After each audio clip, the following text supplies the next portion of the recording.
السلام عليكم ورحمة الله.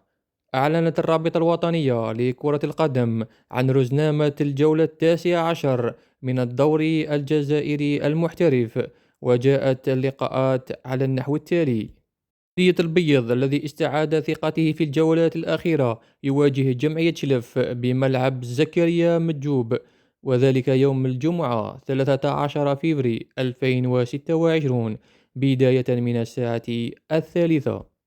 قمة الشرق والتي سيحتضنها ملعب الشهيد حملاوي بين شباب قسنطينة ووفاق سطيف يوم الجمعة 13 فبراير بداية من الساعة 5 بتوقيت الجزائر، تونس والمغرب.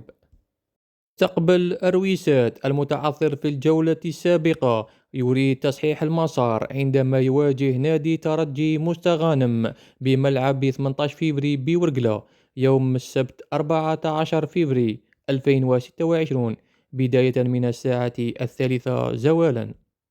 إيبارادو الذي ابتعد قليلا عن المراكز الأخيرة يواجه نجم بن عكنون في ديربي عاصمي بملعب 20 أوت 1955 يوم السبت 14 فبراير 2026 بداية من الساعة 3 زوالا.